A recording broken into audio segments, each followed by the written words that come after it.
Okay, I'm working on this 2013 Kia Soul here. I'm going to be showing you how to remove and replace this driver's side CV axle. Okay, so we got our rear wheels chalked. Got a 21 millimeter.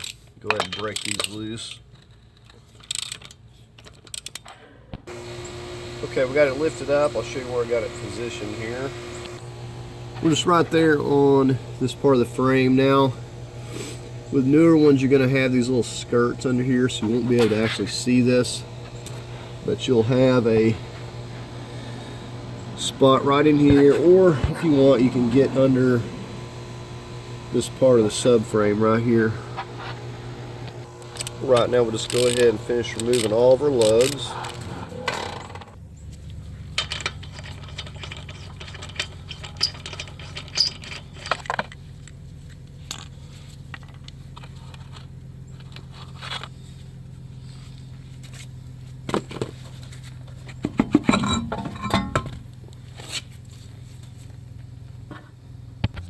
Okay, we got our jack stand right underneath that part of the control arm there as well.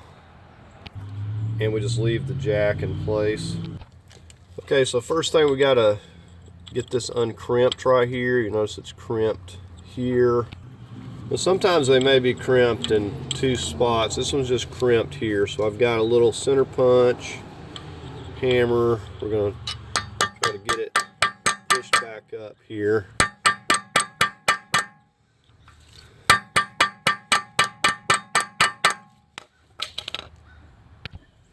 Okay, so as you can see, we got that knocked up there. Okay, so you need a 32 or inch and a quarter. Now, what I like about my inch and a quarter is this one fits my 3/4 breaker bar. Much heavier duty, and I don't have to worry with it breaking. Okay, so the easiest way to remove this is have somebody hold the brake while you go ahead and break this loose. Now the other way would be putting the wheel back on and going through the center. So if you have the weight on the vehicle, you could also go through here and break it loose. And for added leverage, I've got an extension cheater pipe on this breaker bar, and this is 3/4 breaker bar. And if you have an impact, you can also use that. Okay, so we're going to go ahead and see how easily it's going to come loose. It's moving the brake so far. Okay, another way to do it if you can't do the brake, is to wedge you a pry bar here. You can get it loose that way also. Okay, we can go ahead and remove this now. Now the next thing I'm going to do, I want to see if this is going to free up here.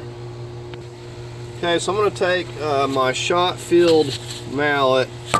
I'm going to see if we can get this to move.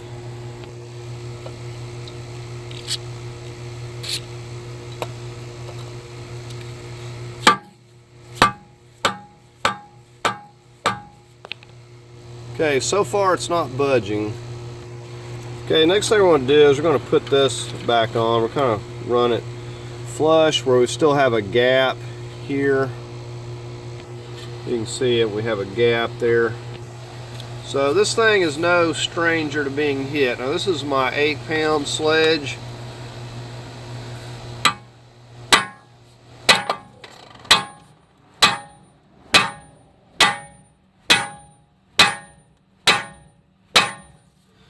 Let's see if that moved. Okay, so I've been hitting on it here and spraying it, and I can tell that this one is seized in here. We're not going to be getting anywhere with this method, so we're going to have to take more drastic measures. So we're going to just quit what we're doing here, and we're going to just move on to the next step, because you know this does come up from time to time. And this is why I always stress when you're replacing a CV axle, this is the very first thing you want to check. You want to see if you can get this spline part of the shaft to move, because if you can't, then it's going to be a whole another store, it's going to be a lot more difficult. Okay, so we're going to work on freeing up this 10 millimeter right here for this brake line next.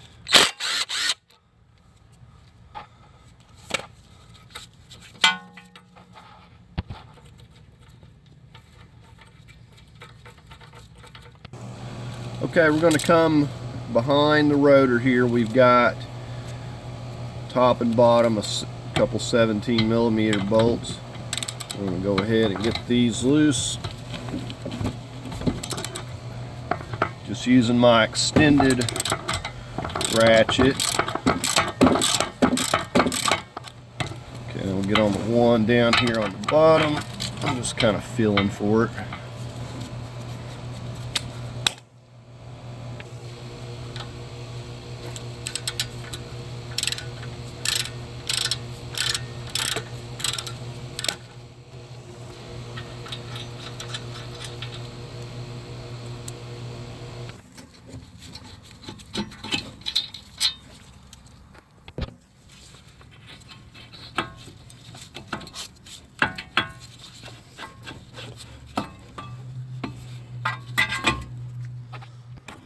Brake pads look pretty good.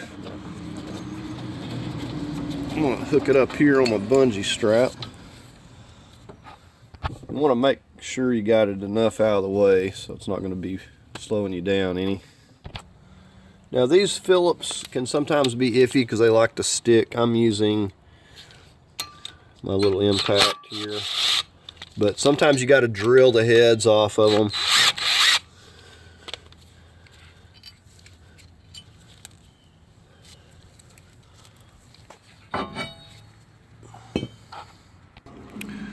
Okay, now we got to get this ABS cable 10 millimeter, and then we're going to have to wiggle this loose. Sometimes they can be quite stubborn.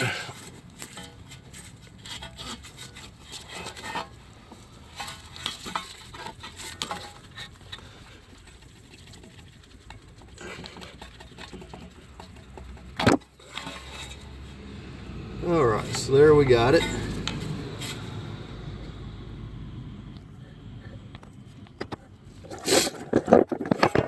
So get on this other side. Next thing we're going to get on is this pinch bolt that's running through, holding the lower ball joint on the control arm. Now over on this side, we're going to hold this with just a 14 millimeter wrench. Okay, so while we're holding that, we're going to use a 14 on this side.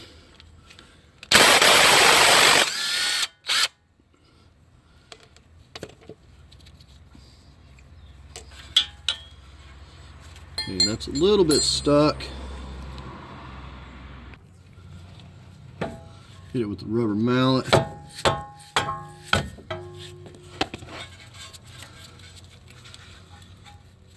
Okay.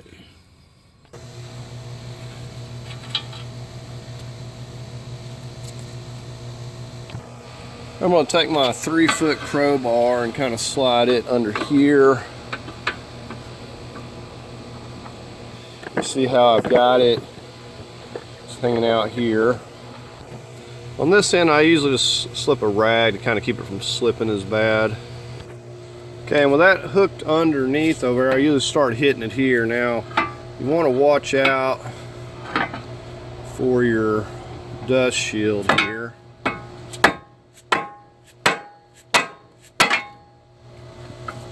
Then we're just going to give it a few whacks, depending on how stubborn it is. If it's absolutely doesn't want to come loose, we'll go to the next step. Okay, now this appears to be seized pretty good. We're going to want to coat this real good here with WD-40, kind of let it penetrate down through that ball joint. Okay, so if I'm not having any luck with a crowbar, I like to take my piece of pipe and kind of put it down here and then start hitting it at the end of this. So then we just kind of hit this end with a lot of force.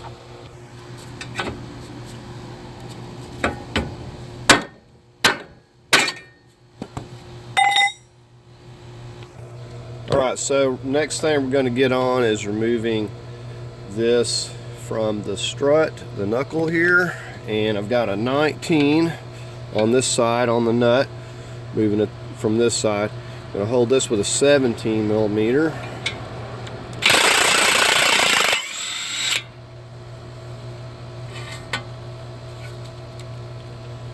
There's our first one.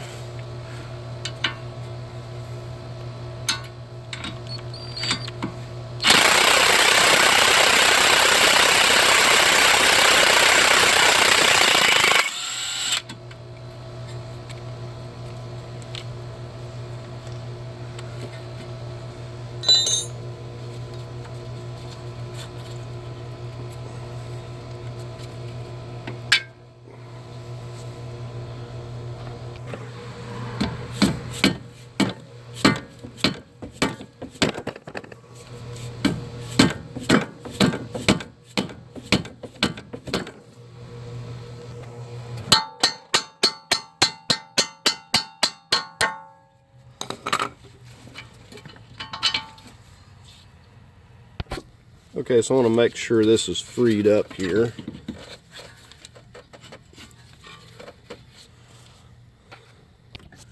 Okay, next thing up is our tie rod. We got a little cotter pin here. We're going to have to bend.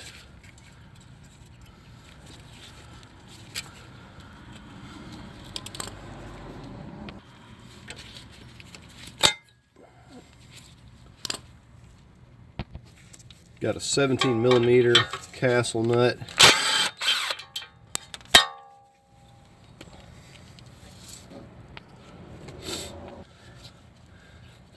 Okay, and what I like to do is flip this around, or I may even find a different nut. I'm going to get that flush right there. Give this some hits. I really need it. Have it turned a little bit.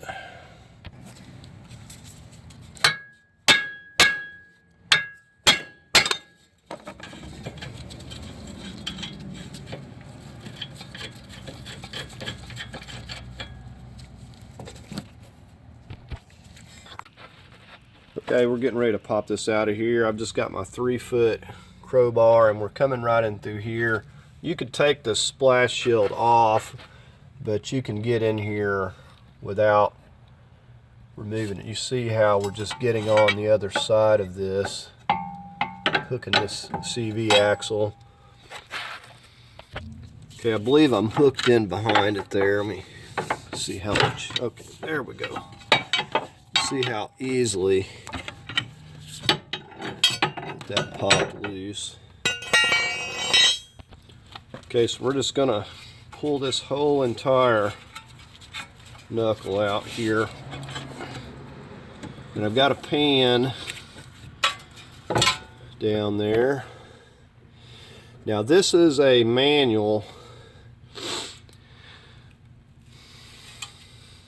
so you know, if you do this on yours, I think that the automatics are sealed where you don't lose fluid, but the manuals, you just put back whatever comes out. Now this is the clip that essentially holds your CV in there nice and snug. Okay, your next obstacle is you're going to have to figure out a way of supporting this, and I'm not saying that this is the best way, but you need a way to get it vertical, and you don't want it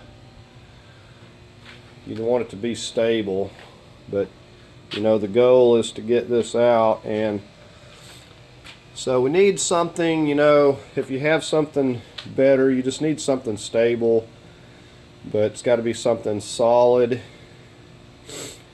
So I'm going to set it up like this, and that downward pressure helps a lot when hitting this. So now we want to take the WD-40, we want to fill this up essentially.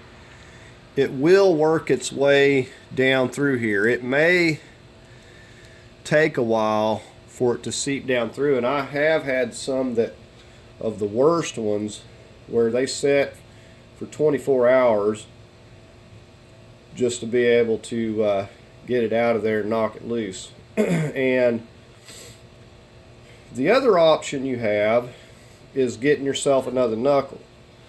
So if yours is absolutely just not gonna come loose, you may look into getting another knuckle. That would be probably less time consuming in some cases, depending on how easy you can get another one if you have a salvage yard close by. So I'm going to let this set and this penetrating oil work its job here.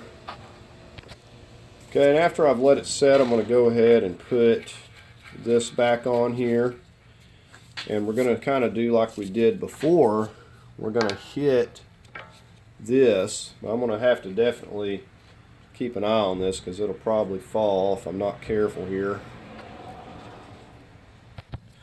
Alright, so let's just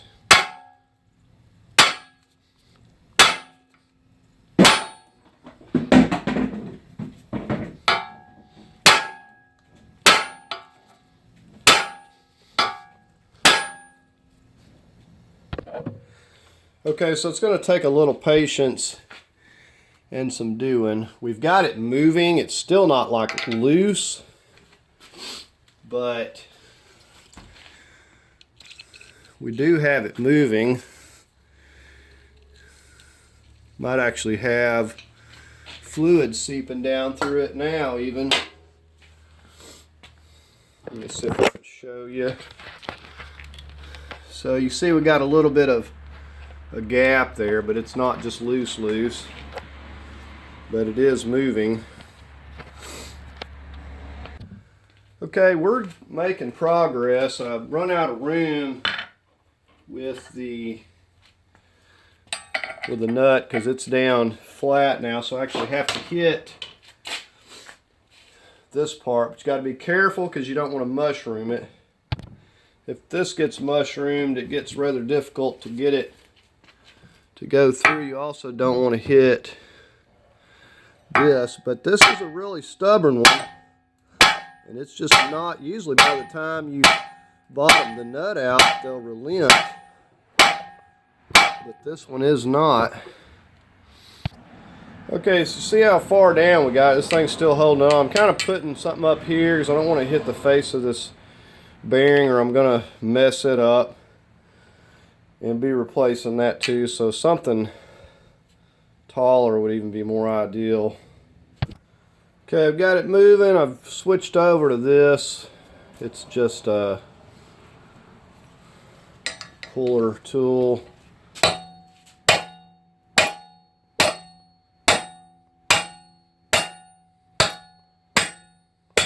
It's just about to fall here.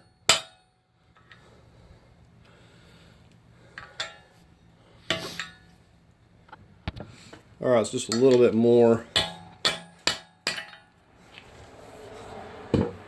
And it is free. So that thing was really stuck. See how I ruined, which doesn't matter, but the threads are messed up, and see how it mushroomed it out. But at least we were able to get it out of there. Yeah, so the last time, Mazda Tributes, I've had a lot of trouble with them. They're always seized. And hence the importance of putting anti-seize or something in here. But the bearing seems to be fine. And I don't believe I hit the face. I'm going to stick the tire on there and make sure, but I think that it survived.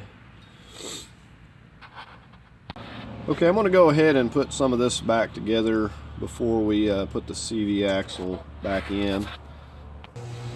Okay, I'm going to set the knuckle back. Notice we put some grease on there. Don't want to have issues getting it apart the next time.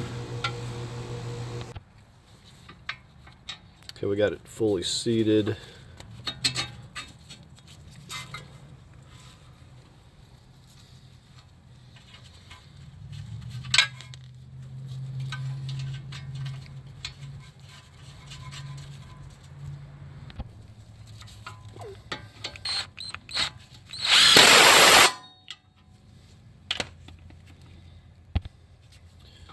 I'm going to torque this to 45 foot-pounds.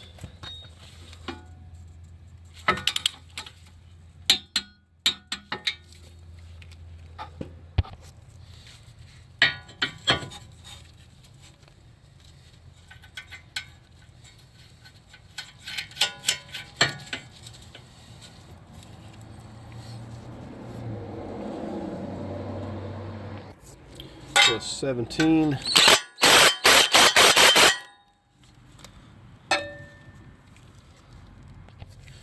Torque this to 25.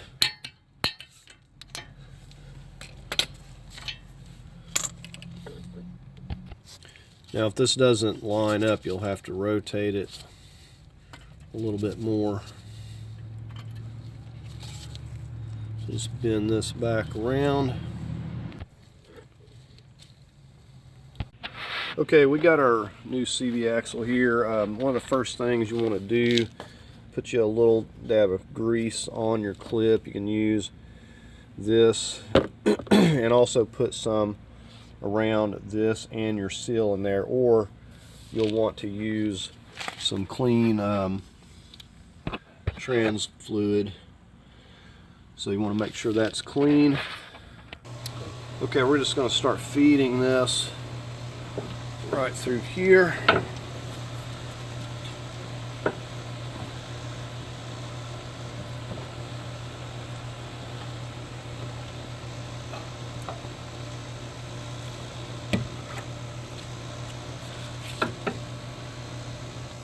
Okay, and usually you can just take this and hammer it into place.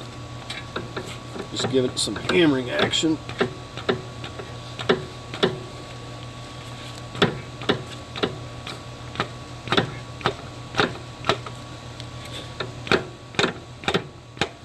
And then we'll just verify it's seated.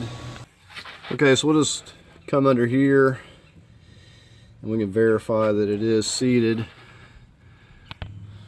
If you don't have any luck using the CV axle, you can take a shot-filled mallet and just kind of be careful and tap it in there that way. Okay, another important step, we're going to take some white lithium. We want to spray the inside of this hub.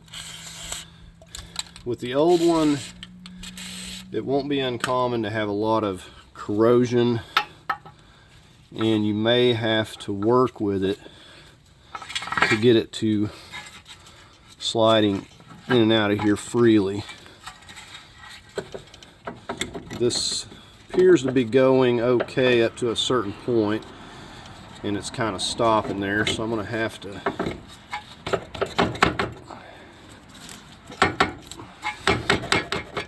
okay, so it's going through there.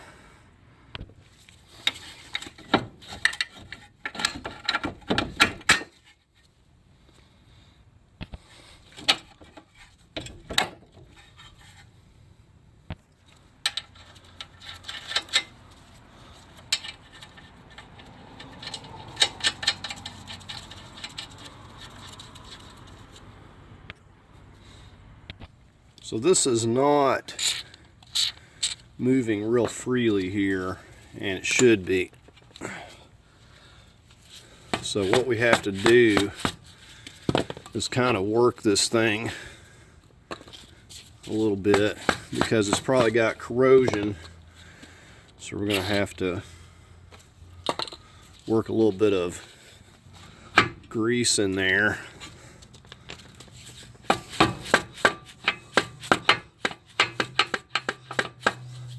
Until we can get this moving freely. Okay, so there, it's moving nicely. So you want to take the time to do that, because the next time you need to remove it, it's just going to be problems for you again. Go ahead and get our axle nut on here. We will torque this once we get the wheel on. Of course, you got this little part that you crimp into this keyway. So of course you'll want to refill any transmission fluid that leaked out. Pour it up, see exactly how much, and just replace that. And of course you want to make sure we don't have any leaks coming out of here. Once we get this thing running, we want to keep an eye on that. If you have any leaks, we'll have to replace the CV axle seal there.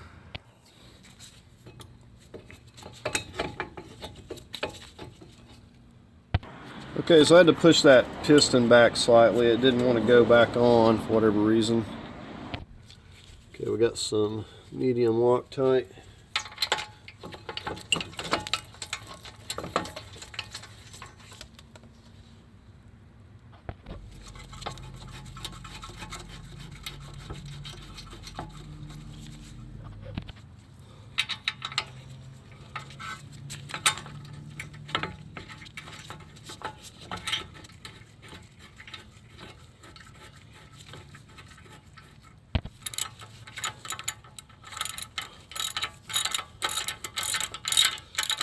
We got my 17 millimeter.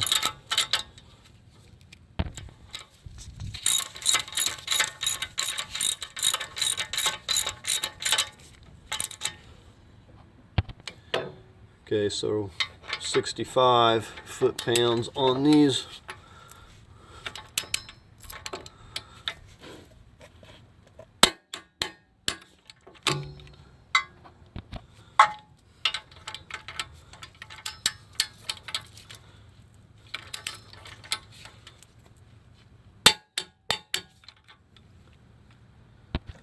Okay, the strut to knuckle, we're going to go 100 foot-pounds. May have to hold that side with a 17. Tries to spin on you.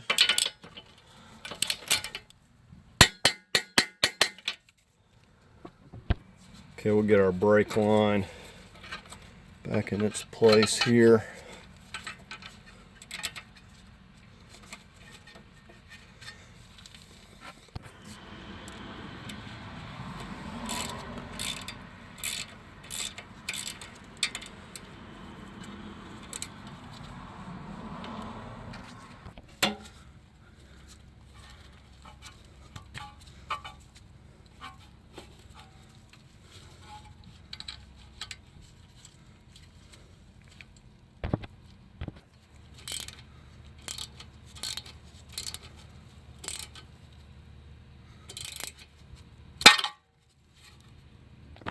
Okay, so we're ready to go ahead and get the wheel on. I'm not going to be putting the little fender liner in just yet.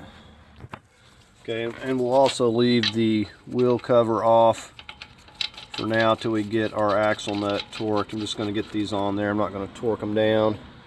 So I actually prefer to leave this cover off and drive it, and then after torquing it and re-torque it again, just to make sure before I go ahead and crimp that.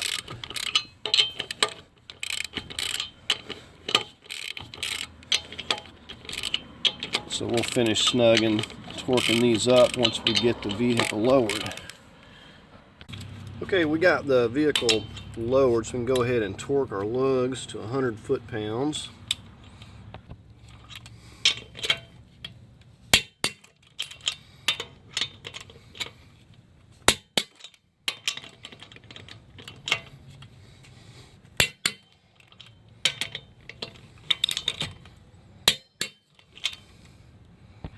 We're going to torque our axle nut 32 millimeter to 155.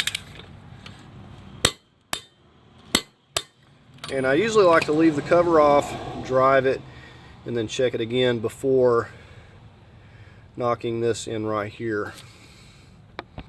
So once we've made sure that it's good, we'll just go ahead and knock that in with a punch or a screwdriver.